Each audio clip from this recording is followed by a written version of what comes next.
जय हिंद दोस्तों। कैसे हो आप लोग? उम्मीद करता हूँ बहुत अच्छे होंगे। दोस्तों, आप सभी को पता होगा कि हम लोग रोज़ शाम 7 बजे एसएससी जीडी एग्ज़ाम के लिए जीके जीएस का एक प्रैक्टिस सेट लगाते हैं। तो चलिए दोस्तों, ज़्यादा समय वेस्ट ना करते हुए सीधा वीडियो को शुरू करते हैं। और हाँ दोस्तों, यदि आप लोगों को इस क्वेश्चन की पीडीएफ चाहिए तो आप हमारे टेलीग्राम ग्रुप को ज्वाइन कर सकते हैं, और आपको हमारे टेलीग्राम ग्रुप का जो लिंक है वो हमारे इस वीडियो के डिस्क्रिप्शन में मिल जाएगा। तो चलिए दोस्तों, अब क्वेश्चन शुरू करते हैं। तो दोस्तों, आज का हमारा पहला क्वेश्चन है, भारत के किस भाग में सर्वाधिक ताप अंतर पाया जाता है। यहाँ दोस्तों आपको बताना है कि भारत के किस भाग में सर्वाधिक ताप अंतर यानी कि सर्वाधिक तापमान होता है भारत के किस भाग में, ये आपको बताना है। तो दोस्तों, इसका सही आंसर हो जाएगा ऑप्शन नंबर सी, राजस्थान के मरुस्थल में। कहा तो राजस्थान के मरुस्थल में सर्वाधिक तापमान पाया जाता है। अब चलते हैं अपने नेक्स्ट प्रश्न पे। हमारा अगला प्रश्न है, मानसून विस्फोट से क्या तात्पर्य है। यहाँ आपको बताना है कि मानसून विस्फोट जो होता है उससे क्या तात्पर्य है। तो दोस्तों, इसका सही आंसर हो जाएगा ऑप्शन नंबर डी।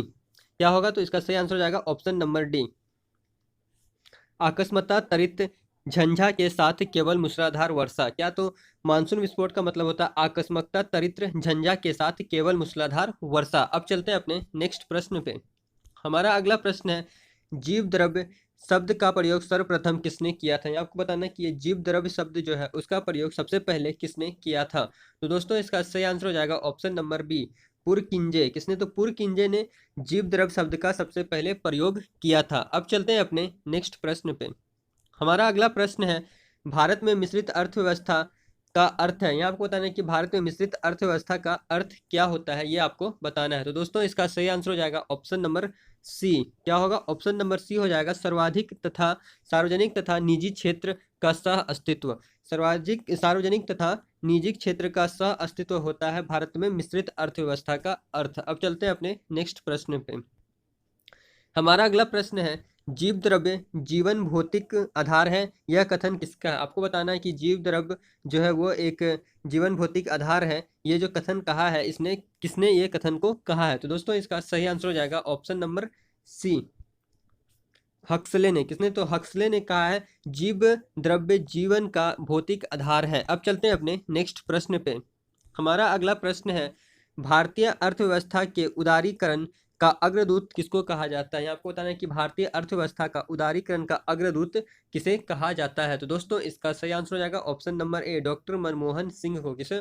तो डॉक्टर मनमोहन सिंह को भारत का अर्थव्यवस्था के उदारीकरण का अग्रदूत कहा जाता है। अब चलते हैं अपने नेक्स्ट प्रश्न पे। हमारा अगला प्रश्न है, प्रकाश की गति की तुलना में रेडियो तरंग की गति होती है। यहाँ आपको बताना है कि प्रकाश की गति की तुलना में रेडियो तरंग की गति क्या होती है, ये आपको बताना है। तो दोस्तों, इसका सही आंसर हो जाएगा ऑप्शन नंबर सी, एक समान होती है। क्या? तो एक समान होती है। प्रकाश की गति और रेडियो तरंग की गति जो है वो दोनों एक समान होती है। अब चलते हैं अपने नेक्स्ट प्रश्न पे।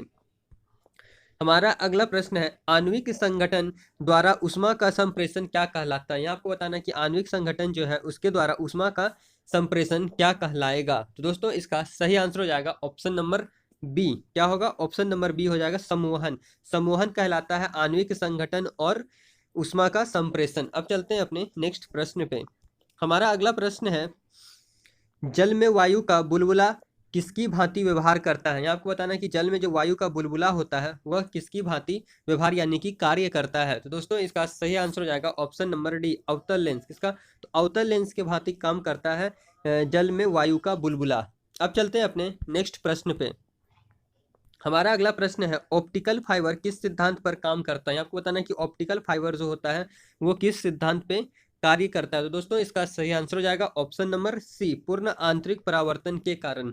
किस पे? तो पूर्ण आंतरिक परावर्तन के सिद्धांत पे कार्य करता है ऑप्टिकल फाइबर। अब चलते हैं अपने नेक्स्ट प्रश्न पे।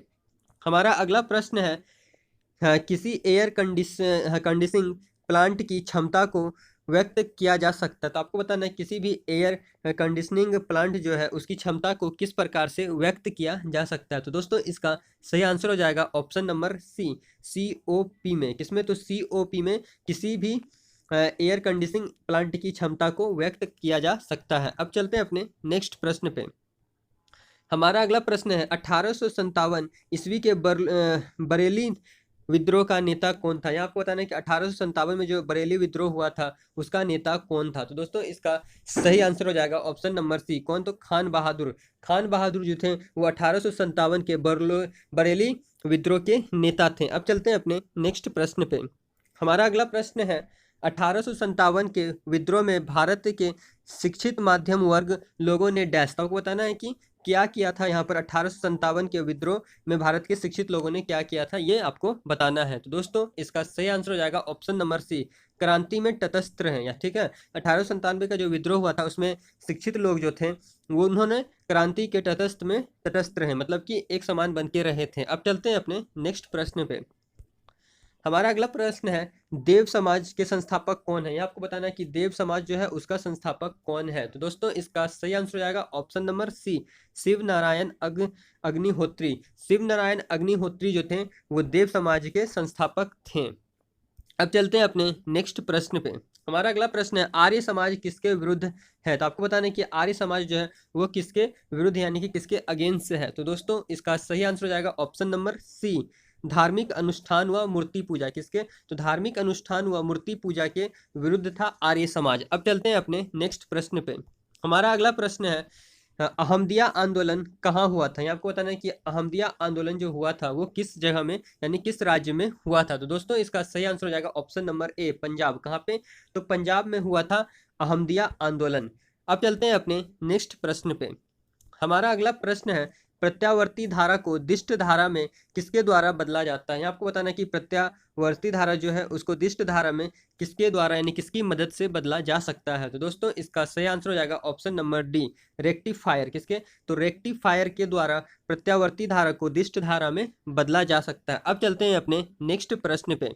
हमारा अगला प्रश्न है दोस्तों, अगर आप लोगों को लग रहा है कि ये क्वेश्चन आपको एसएससी जीडी एग्जाम के लिए इंपॉर्टेंट है, तो आपको लग सकता है कि इस प्रकार के क्वेश्चन ही एसएससी जीडी एग्जाम में पूछे जाते हैं, तो आप हमारे इस वीडियो को लाइक कर दें ताकि मुझे मोटिवेट मिले कि मैं आप लोगों के लिए और ऐसे ऐसे अच्छे अच्छे सिलेक्टेड क्वेश्चन ला सकूं आपके एग्जाम के लिए, जो कि बहुत ही ज़्यादा हेल्पफुल हो सके। तो चलिए दोस्तों अब क्वेश्चन को स्टार्ट करते हैं। तो अगला क्वेश्चन है यदि विद्युत प्रवाह का वोल्टेज 90 डिग्री से फेज के बाहर हो तो पावर क्या होगा? यह आपको बताना है किसी यदि विद्युत प्रवाह वह वोल्टेज यानी 90 डिग्री से फेज के बाहर हो तो वह क्या होगी, ये आपको बताना है। तो दोस्तों इसका सही आंसर हो जाएगा ऑप्शन नंबर डी, शून्य हो जाता है। क्या? जब भी किसी विद्युत प्रवाह का जो वोल्टेज होता है वो अगर 90 डिग्री से बाहर होगा तो उसका तापमान क्या हो जाएगा, पावर जो होगा वो शून्य हो जाएगा। अब चलते हैं अपने नेक्स्ट प्रश्न पे। हमारा अगला प्रश्न है आदर्श वोल्टीमीटर का प्रतिरोधकता कितनी होती है? यहाँ आपको बताना है कि आदर्श वोल्टीमीटर जो होता है उसकी प्रतिरोधकता कितनी होती है। तो दोस्तों इसका सही आंसर हो जाएगा ऑप्शन नंबर सी, असीमित। जो होता है आदर्श वोल्टीमीटर का प्रतिरोधकता असीमित होता है, मतलब इसका कोई भी सीमा नहीं है। अब चलते हैं अपने नेक्स्ट प्रश्न पे। हमारा अगला प्रश्न है महाराष्ट्र का सुकरात किसे कहा जाता है? यहाँ आपको बताना है कि महाराष्ट्र का सुकरात, क्या तो सुकरात किसे कहा जाता है महाराष्ट्र का? तो दोस्तों इसका सही आंसर हो जाएगा option number D, Mahadev Govind Ranade को। किसे? तो महादेव गोविंद रनाडे को महाराष्ट्र का सुकरात कहा जाता है। अब चलते हैं अपने नेक्स्ट प्रश्न पे। हमारा अगला प्रश्न है 1815 ईस्वी में किसने कोलकाता में आत्मीय सभा की स्थापना की थी? बहुत इजी क्वेश्चन है और मैंने इसे अपने पिछले क्वेश्चन में कराया भी है। तो बताइए दोस्तों कि आत्मीय सभा का स्थापना किसने किया था? तो दोस्तों इसका सही आंसर हो जाएगा ऑप्शन नंबर बी, राजा राम मोहन राय। कौन? तो राजा राम मोहन राय ने आत्मीय सभा का स्थापना किया था। अब चलते हैं अपने नेक्स्ट प्रश्न पे। हमारा अगला प्रश्न है शराबबंदी संविधान के किस धारा में निर्दिष्ट है? तो आपको बताना है कि शराबबंदी जो है वो संविधान के किस धारा के अंतर्गत आता है, ये बताना है आपको। तो दोस्तों इसका सही आंसर हो जाएगा ऑप्शन नंबर ए, धारा 47। तो याद रखना आप लोग AK-47 बंदूक के नाम से आप लोग याद रख सकते हैं धारा 47 जो कि शराबबंदी से है। अब चलते हैं अपने नेक्स्ट प्रश्न पे। हमारा अगला प्रश्न है मौसम संबंधी घटनाएं किस मंडल में होती है? यहाँ आपको बताना है कि मौसम संबंधी घटनाएं जो होती है वो किस मंडल में घटती है। तो दोस्तों इसका सही आंसर हो जाएगा ऑप्शन नंबर सी, क्षोभ मंडल। कहाँ पे? तो क्षोभ मंडल में मौसम संबंधी जितनी भी घटनाएं होती है वो सभी क्षोभ मंडल में घटी जाती है। अब चलते हैं अपने नेक्स्ट प्रश्न पे। हमारा अगला प्रश्न है खाद्य पदार्थ के निर्माण में बेकिंग सोडा का प्रयोग क्यों किया जाता है? ये आपको बताना है कि जितने भी खाद्य पदार्थ होते हैं उसमें बेकिंग सोडा का निर्माण क्यों किया जाता है? तो दोस्तों इसका सही आंसर हो जाएगा ऑप्शन नंबर डी, उसमें कार्बन डाइऑक्साइड निर्माण के लिए। क्या? उसमें कार्बन डाइऑक्साइड निर्माण के लिए बेकिंग सोडा का प्रयोग किया जाता है किसी भी खाद्य पदार्थ में। अब चलते हैं अपने नेक्स्ट प्रश्न पे।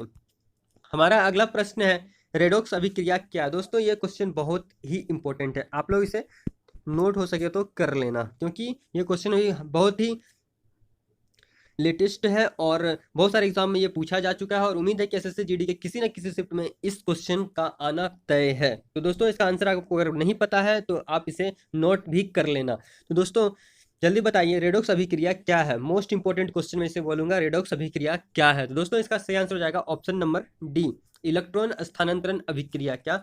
तो इलेक्ट्रॉन स्थानांतरण अभिक्रिया जो होता है वो रेडॉक्स अभिक्रिया होती है। अब चलते हैं अपने नेक्स्ट प्रश्न पे। हमारा अगला प्रश्न है संयुक्त राज्य अमेरिका ने स्वतंत्रता कब प्राप्त की? ये आपको बताना कि संयुक्त राज्य अमेरिका ने स्वतंत्रता कब प्राप्त की। दोस्तों अगर आपने मेरा ये जो टेस्ट चल रहा है आपका एसएससी जीडी का प्रैक्टिस सेट जो चल रहा है, अगर आपने इसका प्रैक्टिस सेट नंबर 1 अगर देखा होगा तो आप इस क्वेश्चन के आंसर बहुत अच्छे से बता पाएंगे, क्योंकि मैंने उसमें आपको बताया था कि किस किस देश का स्वतंत्रता कब प्राप्त हुई है। तो जल्दी बताइए दोस्तों संयुक्त राज्य अमेरिका को स्वतंत्रता कब प्राप्त हुई थी? तो दोस्तों इसका सही आंसर हो जाएगा ऑप्शन नंबर सी, 1776 में। कब? तो 1776 में संयुक्त राज्य अमेरिका को स्वतंत्रता प्राप्त हुई थी। अब चलते हैं अपने नेक्स्ट प्रश्न पे। हमारा अगला प्रश्न है 100 साल का युद्ध किनके बीच लड़ा गया था? यहाँ आपको बताना है कि 100 साल का जो युद्ध हुआ था वो किसके बीच में लड़ा गया था? तो दोस्तों इसका सही आंसर हो जाएगा ऑप्शन नंबर सी, फ्रांस व इंग्लैंड के बीच। किसके? तो फ्रांस और इंग्लैंड के बीच 100 साल का युद्ध लड़ा गया था। अब चलते हैं अपने नेक्स्ट प्रश्न पे। हमारा अगला प्रश्न है अमेरिका ने जापान के कोहिमा पर परमाणु बम कब गिराया था? दोस्तों ये भी बहुत ही इंपॉर्टेंट क्वेश्चन है और ये क्वेश्चन आपको मैं बता दूं कि एसएससी जीडी 2015 और एसएससी जीडी 2018 के एग्जाम में पूछा गया, यानी कि पिछले एसएससी जीडी के जितने भी एग्जाम हुए हैं उसमें इस क्वेश्चन को पूछा गया है। तो हो सकता है कि इस बार भी शायद एसएससी जीडी इस क्वेश्चन को पूछ ले, तो इसे आपको याद रखना है। तो बताइए दोस्तों अमेरिका ने जापान पर परमाणु बम कब गिराया था? और ये कभी कोई ये भी पूछ देता है कि जापान में कहाँ गिराया था, तो आपको याद रखना कि हिरोशिमा पे गिराया था। और कब गिराया था ये मैं आपको अभी बता देता हूँ। तो दोस्तों इसका सही आंसर हो जाएगा ऑप्शन नंबर बी, 6 अगस्त 1945 को। 6 अगस्त 1945 को अमेरिका ने जापान के हिरोशिमा पर परमाणु बम गिरा दिया था। अब चलते हैं अपने नेक्स्ट प्रश्न और ये हमारे इस वीडियो का आखिरी प्रश्न भी होने वाला है। हमारा अगला प्रश्न है मैं ही राज्य हूँ किसका कथन है? आपको बताना है कि मैं ही राज्य हूँ यह जो कथन है वह किसका कथन है? तो दोस्तों देखिए ये भी क्वेश्चन बहुत ही ज़्यादा इंपॉर्टेंट है।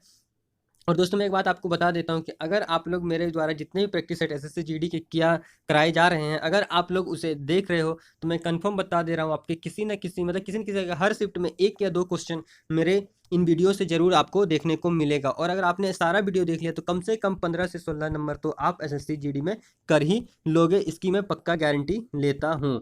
अब चलिए दोस्तों इसका मैं आपको सही आंसर बता दूं कि मैं ही राज्य हूं यह कथन किसका है? तो दोस्तों इसका सही आंसर हो जाएगा ऑप्शन नंबर डी, लुई 14वां का। किसका? तो लुई 14 का यह कथन है कि मैं ही राज्य हूँ। तो दोस्तों हमारा वीडियो यहीं पर समाप्त होता है। उम्मीद करता हूँ आपको यह क्वेश्चन अच्छे लगे होंगे। अगर आपको लगता है कि ये क्वेश्चन आपके एग्जाम एसएससी जीडी के लिए बहुत ही ज़्यादा हेल्पफुल है तो वीडियो को लाइक कर दें, और अगर आपने अभी तक चैनल को सब्सक्राइब नहीं किया है तो चैनल को सब्सक्राइब भी कर लें। और दोस्तों अगर आप लोगों को इस क्वेश्चन की पीडीएफ चाहिए तो आप हमारे टेलीग्राम ग्रुप को ज्वाइन कर सकते हैं, जिसका लिंक आपको इस वीडियो के डिस्क्रिप्शन में मिल जाएगा, जो कि मैंने पहले भी आपको बताया था। और हो सके तो दोस्तों इस क्वेश्चन के वीडियो को आप अपने दोस्तों में भी शेयर कर दें ताकि उनका भी भला हो सके। तो चलिए दोस्तों अब मिलते हैं अपने नेक्स्ट वीडियो में, यानी कि कल। तब तक के लिए जय हिंद, वंदे मातरम।